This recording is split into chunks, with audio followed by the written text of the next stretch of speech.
All righty. I want to go over what we've done so far, just to give you a little bit of a refresher, a reminder. Straw breathing, So, which is raising and expanding, I should say, your heart rate variability to allow your body to feel calm immediately. It doesn't mean it's going to stop producing cortisol, but it lessens it tremendously. And it also calms your heart, calms your nervous system in general. And it helps a lot for things like white coat syndrome when you're in the doctor. I hear people use it all the time. So here's my little reminder to you to inhale quickly and exhale slowly. You're doing a multitude of things. The inhale quickly raises your heart rate. The exhale slowly lowers your heart rate. So there's this huge expanse of change in your heart rate. That's what's called heart rate variability. There's a lot of research out there right now about expanding your heart rate variability and the reasons why it's important. The main reason for me is it calms me in that moment. I can say to myself, this is really stressful. I'm going to do a straw breathing really quickly, calm myself down so that I can think more clearly, so that I can pull myself out of the moment, whatever that is. So that heart rate variability is extremely important. The second thing is the Donna Eden 5 minutes that we did, which works on the Chinese meridians in our body, the different energy centers in our system. It helps rebalance our body. It helps physically calm our system again, and it helps energize in the same fell swoop. You can find that anywhere, Donna Eden 5. It's actually about 7 or 8 minutes long, but it's a really great tool that I love. Another one that we did, which I got a little bit of a critique on from Linda P, was the kidding, totally, was the human garage, which was 15 minutes of fascia work and breathing. I've been doing it every day this week, and it has, instead of coffee, instead of matcha tea, instead of a bad night's sleep and being frustrated and upset all day, do that 15 minutes. It's actually more like 20 minutes because he wants you to stop at two different points to pause and walk around and just basically release your system. So that's a really, for me, I sing a lot and I sing long sustained notes. And so those are really helpful for heart rate variability. They're also helpful for calming. They're also helpful for lung capacity. We do a lot of shallow breathing throughout the day.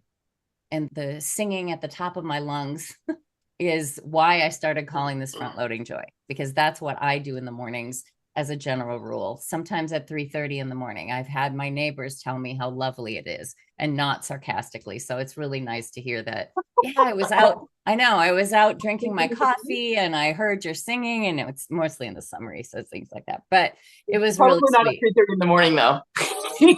No, he was outside. That's when he heard it. But yeah, actually I've had people comment on it in a sweet way. And I'm not even sure if it wasn't a sweet way if I wouldn't stop. I don't think I will. But I do know how much it impacts our vagus nerve. That's the other one we did. So I'll mention that in a second. But it calms our vagus nerve, which is runs down both sides of our body. The vagus nerve on the left side runs down all the way from our brain all the way through behind our ear and down, which is another interesting thing for what we're going to do today, and down and into and around all of our organs. On the right side, it is our vagus brake. It is the thing that stops our heart from going off into the stratosphere when we're nervous or scared or when we're running. The vagus brake on the right side is extremely important, but it also measures our heart rate variability, and it notices immediately if we're calm or not. That's the reason for this physiology. We do an awful lot of work with our heads and with our minds and our thought processes and the ways that we evaluate the world. These types of exercises are designed to help physiologically, and that's why I started this front loading joy. The other thing we did was the vagus nerve exercise where you hold your head off to the right and then off to the left and look up and to the right. Anyway, there's a recording of that too. I'll see if I can't put all these together in an email for people if they'd be interested. Today, we're going to be doing something called temporal tapping.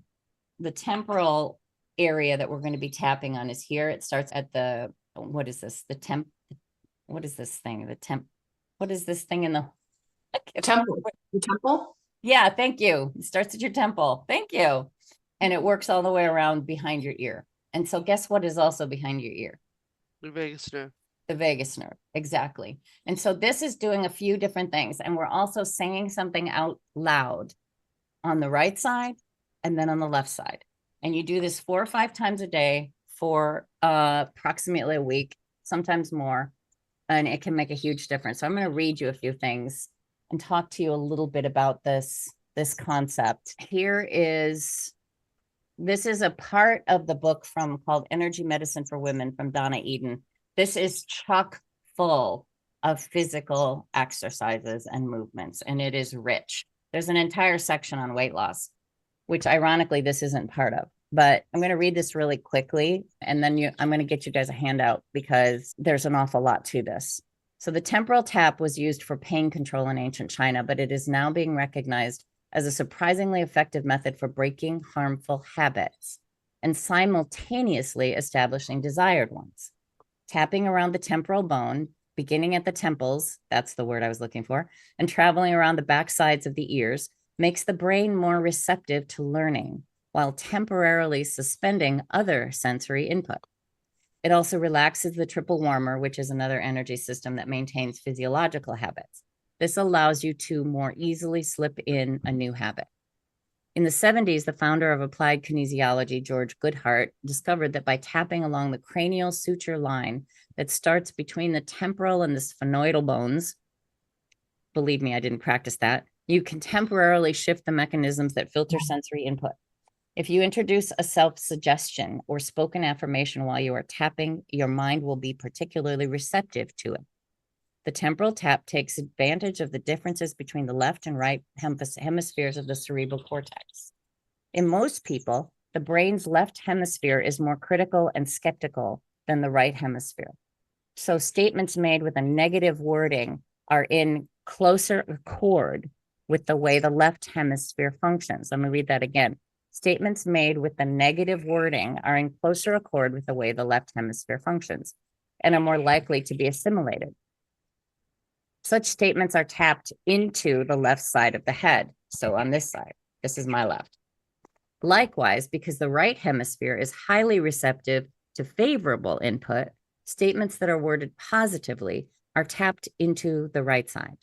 This pattern is reversed in some left-handed people. So make note, if you are left-handed, you might want to try and see if this feels effective. And if not, try it the opposite. God bless us with our left-handed people. You could have been left-handed because Sister Jones made sure that you used your right hand back in the day. I know that was a thing. But chances are that if you are left-handed, this might be reversed. So take note of that. And you can energy test to see which works for you. That's another tool. If you stay strong while tapping a negative statement into the left side, stay with the instructions. If you become weak, swap the words right and left in the instructions. If you don't know what energy testing is, get this book and you'll get a lot of information on it. Kinesiology is the technical medical term. Begin by identifying a habit, an attitude, an automatic emotional response, or a health condition you would like to change. I want you to hear, if you have high blood pressure, this can help with that. If you have an autoimmune condition, this can help with that. If you have a problem with your daughter, this can help with that. If you have an issue with your food, God bless us, this can help with that.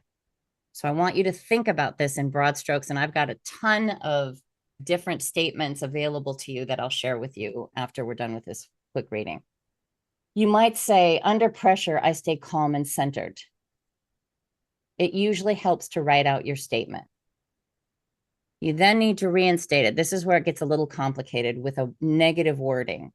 I'm not going to go into this now because I'm going to show this to you later, but on the negative side, the left side, you would say, I no longer get stressed under pressure. And on the right side, you would say, under pressure, I stay calm and centered. Do you see the difference? So you tap, I no longer get stressed under pressure. It's a negative statement, but it's actually saying something positive, right? And then under pressure, I stay calm and centered. Okay. Another example, I eat for health fitness on the right side, negatively worded. I don't eat from anxiety or compulsion. My fingernails grow long and healthy can be negatively worded as I no longer bite my nails. You see how profound this could be and how wide reaching this could be. So you're starting at the temple on the left side and you're tapping. So just try this with me. You're tapping and saying something. So let's say we'll use the analogy about stress. So on the left side, we're going to say, I no longer get stressed under pressure. So this is what we tap. I no longer get stressed under pressure. I no longer get stressed under pressure. I no longer get stressed under pressure. And you tap that 4 to 5 times. And then on the right side, you tap, under pressure, I stay calm and centered. Under pressure, I stay calm and centered. Under pressure, I stay calm and centered. I don't know about you, but I have this tingling sensation with me right now. That's coming from the vagus nerve and the activation and physiologically enacting the movement in your brain. So as you can see by this diagram, this is where the temporal tap is located. I'm not going to finish reading this because there are so many things that I've seen people work with there. Like for instance, my metabolism. I didn't know at the time that I was doing something that was really messing with my thyroid medication. But man, my metabolism has cleaned up tremendously in the last 6 weeks. But before that, I was using this temporal tapping to improve my metabolism. So that's what this is all about. I'm not going to read all of this because I don't want to take the time for it, but I want to share with you something else that I have that I want to go through. This is a handout that I created for a course that I gave a couple of years ago called Willpower. And in there, we did this temporal tapping. And here are the instructions broken down. And I'll share this with you guys. But here are the examples. And I went through a ton of them. I'm filled with energy and vitality. I no longer feel drained or fatigued. The one thing I want you to hear is you have to believe the statement. You have to believe the statement. You cannot use something that is too far out. Like I'm never going to tap. I'm going to wake up and I'm going to be 6 feet tall tomorrow. You have to believe the statement. For instance, this one, my immune system is strong and protects me from illness. If you're sick, that might not be doable, right? So I want you to, when you tap, you're going to feel something and you need to be aware of it and just know if it's working. Here's the other thing you can try. If this feels like a stretch for you, that doesn't necessarily mean it's bad. You might want to try it for a few days. I set my alarm for the first few days and then I decided that was annoying. So this tapping doesn't take more than a minute to do on both sides. You need to keep your statement available to you somewhere, either on a sticky note or I put it in my notes on my phone so that I could read it every time. You need to say it out loud. Your whole brain needs to hear this. And when you're tapping on the one side, that particular side of the brain is being more invigorated. The other thing is what I did was I based it on, I wake up in the morning, I tap. I eat my breakfast, I tap. I eat my lunch, I tap. I eat my dinner, I tap. And I go to bed, I tap. That was how I set the 5. I didn't always hit them all, but that was the way that I helped maintain a connection, just like James Clear talks about in Atomic Habits, connecting something to something you're already doing. I don't know if anyone sees anything that looks interesting to them right now, but I gracefully maintain my ideal weight. I no longer overeat or binge eat. You might want to change that second one, but that one feels pretty strong for me. I'm confident in social situations. I no longer feel shy or awkward around people. I sleep deeply and wake refreshed. I no longer toss and turn or lay awake at night. I have excellent skills at managing stress. I do not let stress overwhelm me. Here are some that I pulled up again yesterday that I added to give you guys more. So this is on physical healing. My body knows exactly how to heal itself. I no longer doubt my body's healing wisdom. I trust my body's natural healing processes. I no longer resist my body's healing journey. Emotional healing. I am safe to feel all my feelings. I no longer suppress my emotions. Think about that one in relation to abstinence and outsized emotions. I'm doing this major thing right now. It feels major because it's deep and rich on highly sensitive people, the ADD associated with Gabor Mate's concept of why people become addicted. And I've combined those two, and I've started, there's 3 blog posts on my website right now. And I'm putting together a quiz right now for people to get a sense of whether or not they are highly sensitive. Because I believe very strongly that the majority of people that have food issues are highly sensitive, and they're trying desperately to numb and soothe and calm themselves in the moment. Recovery process. I deserve to be fully well and healthy. I no longer accept less than complete wellness. My healing path unfolds perfectly. I no longer compare my healing to others. The concept behind this is when you're repeating these statements, and when I hear that one, for instance, my healing path unfolds perfectly, I get relaxed. I don't worry about the SWCC, the stuff that's coming up, right? The stuff we can't control. I don't worry about that because I trust that my healing path is unfolding perfectly. And no longer comparing my healing to others releases me from that terrible eyes on other people's plates concept that we struggle with so mightily. They're losing so much more weight than me, or they don't have any problem keeping their weight off, or whatever it is. My mind and body work in perfect harmony. I no longer experience mental resistance to healing. Can you see where these might be very helpful? I use Claude a lot, which is an AI component, and I asked him to come up with some fun ones that were a little bit out there. My cells dance with joy in a healing celebration. I no longer let my cells throw pity parties. My body's wisdom sparkles like stars in the night sky. Think about saying that every 5 times a day and what that would do to your general nervous system. Whenever we focus on something like this, we're not able to take in the negative. It's impossible. Our brain does not allow us to take in 2 different concepts at the same time. As far as speaking words, we're completely clearing out our brain for everything else. So my healing energy flows like a rainbow river. I no longer let my energy get stuck in muddy puddles. Is this making sense? Yes? Yes. So if you'll share those sayings with us, I could certainly find one to say. Absolutely. Do you guys understand this concept? How does this feel for you? What's your question, Sharon? 2 things. What is SWCC? Oh, it's my little moniker for stuff we can't control. Stuff we can't. Oh, SWCC. Okay, got it. All right. This sounds amazing. And also I have a part or parts that are just really, they feel, I'm going to have to play with this. Well, I can choose to play with this because I've got parts that like need when, how do I say this? The parts that hold the negative beliefs feel really rejected by some of this stuff. The parts that hold the negative beliefs feel really rejected by some of this stuff. Yeah. Okay. Can you ask them what they would like to see you tap on? Yes. That might be very helpful because we need to respect our parts.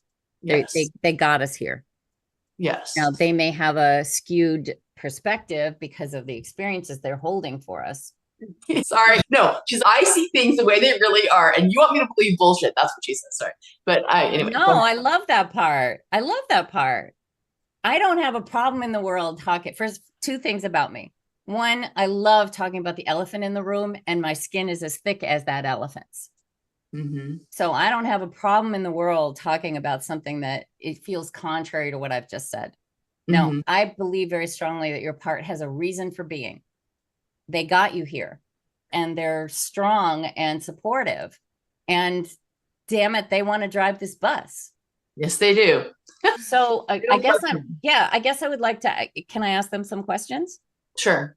What about this feels, you said specifically that you didn't want to, you did that the positive was bad, or that that they preferred the negative, or what? Can you explain that again? I want to make sure I heard it. Can you put some of the phrases back up that I can? Okay. I sure can. Scroll up. Okay, wait, still go down a little bit. Let's see. Okay, wait. I no longer accept chronic unwell. Like I no longer accept. Like those are very strong. And she's, oh, you want to get rid of me? I no longer let myself throw pity party. Anything where I like those negative ones. Up, if you would. Okay. This one, maybe. I no longer judge my emotional experiences. No, that one's okay. I no longer suppress my emotions. No, that one's okay. Oh, I no longer accept less than complete wellness. That was a trigger. And that one feels too much for me too. Okay. That one feels ridiculous. And, yeah, right. and it's counter, so I really appreciate this part bringing this up, because it's counter to the concept that we're never going to be done. And we're not. We're never going to be done. Yeah. We're never done. There's always going to be something. So that's why I said what I said about this. Make sure that it's believable. Yeah. Some people need to live in a rosy colored world for a little while to relax. Yeah. Your part is obviously clear. No, there's always going to be SWCC, stuff you can't control. Yeah, there's always going to be things coming around the corner. So yeah. you might want to try a couple of different things. First of all, read through these and ask your part which one feels right. Start there. Mm-hmm. And then ask them if they want to change something about the wording. The interesting part for me is that you do need to develop some sort of a trust about the process itself to try it.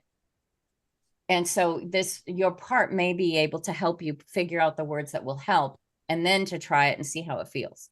Yeah. But I appreciate I don't believe we're ever done. And that's really hard to hear until it's not. I know. I don't, there's no, and that's what she's so angry about, is because, just to very briefly, we were shown a path, we followed that path, we couldn't do that path because of our nervous system. And so now she won't trust anything, that any inspiration, any higher power. She really struggles to trust anything, any guidance or whatever, or wisdom that might come, because she's like, you fucking tricked me once. And then I get stuck. And so then I've been progressing, but I've been stuck. Yeah. So it sounds challenging, and you must also be grateful that at least you're talking. Yeah. Yeah. Because a lot of us don't understand why we're stuck, and don't maybe even realize we're stuck. But once we can realize there's something going on here, and that part, I love that part, is so clear. She's very clear. Yeah. No, I think that's wonderful. And my hope is you don't have another part challenging her, and that you can just relax into her awareness. That doesn't mean that you need to drive the bus. There's a great quote. I'm not going to muddle it because I don't have it perfectly, but Liz Gilbert wrote a book called Big Magic. And in there, she talks about how fear rides shotgun with her. She doesn't let fear drive, and she doesn't let fear choose the channel, but she does listen. And she's grateful for fear, because fear, her part, has been there to make sure and protect her. At least give her all the data. Yeah. At least give her all the data. Yeah. So the more that you can, in my opinion, the more that you can respect that part, the more that part will learn to trust that you're doing the best that you can with the information that you have.